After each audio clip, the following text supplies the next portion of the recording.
Okay, so for the uninitiated, this is the RPM Ultramold RC10T. This is among the more rare vintage chassis that you might want to collect if you're a vintage collector, much like this Laser ZXS that I just made a video about. And having an Ultramold is nice, but having like a really nice clean one with the original white undyed parts is even nicer in my personal opinion. So I'm going to go over a few bits about this as a little bit of background for those who aren't just too aware about the Ultramold chassis. In 1991, the RC10, Masami Hirosaka used the RC10 to win the World Championships. I think it was in Detroit, I think. And that had a particular suspension geometry and custom suspension arms and all the rest. And that was called the Stealth Car. And they never produced it. Although the same sort of concepts from that car eventually went into what later became the B2, the B3, the B4. But for a while, they never produced the car or anything like it. So what RPM did is they tried to replicate the geometries of that car using their tooling. So they molded their own chassis, their own suspension arms, they made their own shock towers and everything to try to make it a bit like the 91 World's car. And they made a buggy version of that. And then later, I don't know if they did it at the same time, but at some point they also made a truck version of it, which is essentially the same chassis, but with truck arms and truck shocks and truck towers and so forth. And these were reasonably common once upon a time. If you go back to like old RC car accident issues, you could find these in maybe Tower Hobbies, ads in the back of the magazine for, I don't know, $200 or so. But they're nowhere near that today. They're much more expensive because they're rare, especially again in good condition, undyed parts. If you go on eBay, occasionally you'll find an Ultramold, and more often than not, they tend to be dyed parts. So someone might have dyed them red, and then over time the dye bleaches and the parts look pink. Or someone tried to dye the parts black, and then the dye bleaches and they start to look like green. And these look kind of ugly. So I like undyed parts. So either you get the original white, or they also made black parts for this. You get the original black chassis. Anything in between is dyed, and to me, it's just, I'm not too crazy about it. Anyway, so what did I do? This came as an unfinished project. So it came with like the chassis, the front arms, the front tower, a couple of bits, but it was missing the steering rack, it was missing the rear arms, it had the rear gearbox and the rear tower and the rear bulkhead, but it was missing a few pieces, and one or two pieces were also like kind of broken, so I had to replace those. So starting from the outside here, this is the J Concepts reproduction RC10T body. I like it. It's dimensionally accurate. It's a faithful reproduction, and it does fit nicely. The only gripes I have with it, if any, are that the dimples that you normally use as reference points to ream the holes out for the body mount posts, they're either really hard to see or non-existent at all. So this is one of those bodies where you have to like manually sort of mount it and then map out like with a marker or something underneath. Okay, I got to poke it right here to get the holes in the exactly centered where they're supposed to be. So that does take a little bit of patience. Otherwise, it's nice. I think there's somewhere on this. I'm not sure. I don't remember where. It was either on this or maybe the RC10 GT body, where there's some part of the mold that looks a little off. Might be on the GT body. But it looks, I'm happy with it. So take this off. I wanted a clean body for this thing, by the way. I have other RC10 bodies, but they're kind of used. So all white parts, right? The wheels are RPM Talons wheels. So they're these 3-spoke wheels. And I really like the way they look. RPM does make some other designs as well, but I like the 3-spoke design. I think it goes nicely with this car. You'll notice the white on the wheels is much whiter than the white on the original parts. Either they used a different plastic, or maybe these white parts are kind of aged. These white rims, they actually started off as chrome rims. So that's another thing with these old white RPM parts. They're very hard to find in white. especially for RC10-like axles, for example, for the wheels. And if you do find them, they're expensive. But what you can do is you can find, it's less difficult to find chrome versions of these rims, and less expensive, therefore. And all the chrome rims are, it's the original white rim with a chrome plating. So if you have the right chemicals, you can remove the chrome plating and get back to the original white undersurface.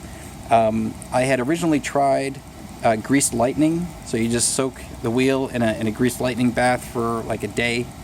And for one wheel, it actually did a great job. It removed most or all of the chrome. And then I did another wheel, and the chrome didn't really come off, so I, emptied that bath, put it in a new grease lightning bath. Not much happened. So the grease lightning works kind of so-so. It's your mileage can vary.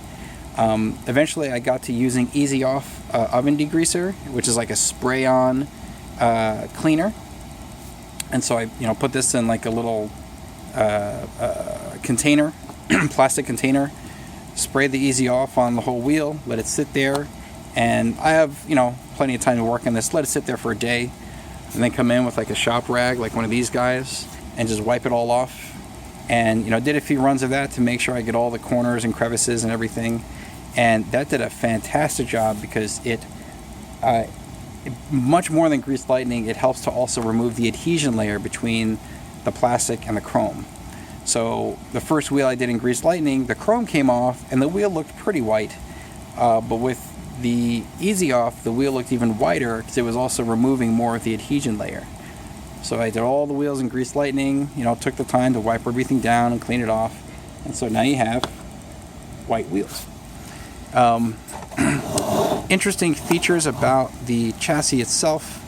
What I did here on the front end was I managed to luckily find a set of, this is called the Enhanced Steering Kit that RPM made for the RC10. They also made one for the RC10T.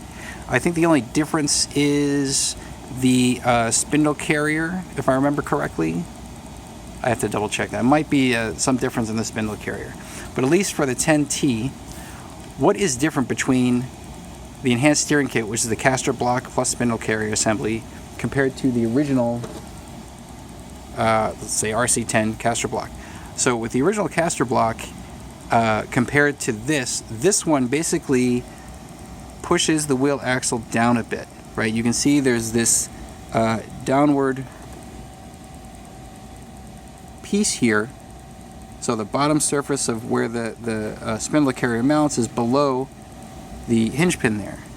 And here the hinge pin mounts a little bit further down, effectively pushing everything up. So all this does is it pushes the wheel axle down, which basically lifts the front a little bit for the same bump steer setting. So that, I don't see how that would necessarily enhance the steering, but what could do it is the actual spindle carrier itself. Maybe it's easier to look at it from this side. So that spindle carrier has a much longer arm than on the RC10.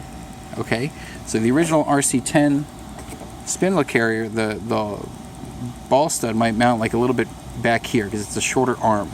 So this is just a longer arm, and you could, if I compare it to this part here, these are the high impact spindle blocks for the B3 and T3. These are almost the exact same part. The only difference is on these parts here, the molding above and below the wheel axle is asymmetric, whereas on these spindle carriers, the amount of material you have below and above is symmetric. It's the same. Otherwise, the geometry of the arm is exactly the same. And I think the reason why they have the longer arm here is to essentially change the steering curve. You could argue maybe it changes Ackerman a little bit because it moves this ball stud back.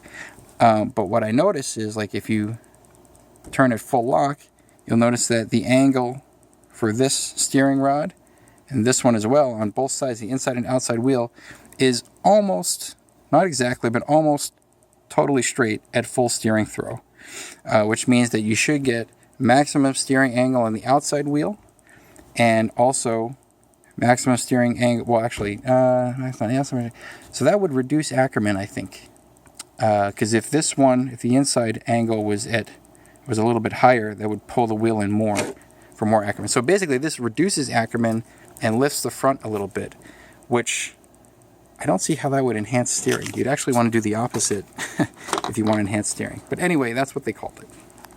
And these are hard to find. Again, original white RPM parts. You know, I happened to get this for maybe like 80 bucks. And then I saw another set on eBay that was over $200, which is just ludicrous. Even 80 bucks is way overpriced for this, but you know, supply demand, I guess. This bumper here is an A&L Factory Works bumper. It's kind of a placeholder. I would like to get an original white RPM bumper for this. I do have one, but it's on one of my other RC10s and it's used and it's all scratched up. So I'm kind of kicking myself about that. I want a nice fresh one for this. I know a guy that has one and he's trying to like get the discoloring out of it. So if he can, then I'll get that. Otherwise, this does okay. A little note about this particular bumper is it comes with these two holes drilled, so you can mount on a normal RC10, and then these two holes back here are not drilled.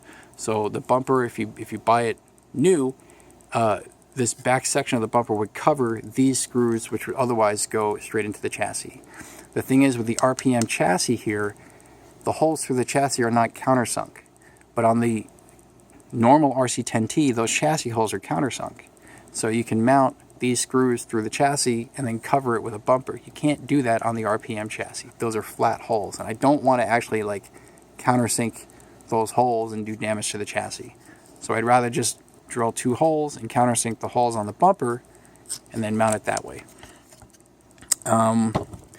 Let's see, other interesting little tidbits here. Just things that I did, like I got a nice shiny CVD set. All right, those are, I'd say, thematically appropriate for this chassis because it's like white and silver kind of a theme here. Carbon fiber rear transmission brace. RPM does make a white molded plastic transmission brace for this, but again, they're rare, they're hard to find. You know, the ones that I see on eBay are like 30 or 40 bucks, which I'm not paying for this piece of plastic here, forget it. Plus I like the carbon fiber. RPM gearbox, which is kind of cool. I always like those. And that's mated to a B4 style input shaft with a B4 style slipper clutch. This here is a Lightspeed heat sink. So, or it's a, yeah, I think Lightspeed made this. They call it the Light Sink. And it's just a heat sink that connects to their own custom motor mount here. So that's a cute little part. And I think that's it. You know, there's really not that much to go over with this truck. It's just a very nice example of an Ultramold chassis with all white parts. If you happen to have an Ultramold, I would encourage you not to dye the parts if you have original white parts. You know, maybe it might look cool initially, but I don't know. I just feel like dyeing the parts kind of ruins them. So I like to keep them in the original white like this. So yeah, that's kind of it for this truck. I just wanted to show you guys what it looks like in case you've never seen one, or if you don't have one and you just kind of want to drool over it for a little while. So there you go, and thanks for watching.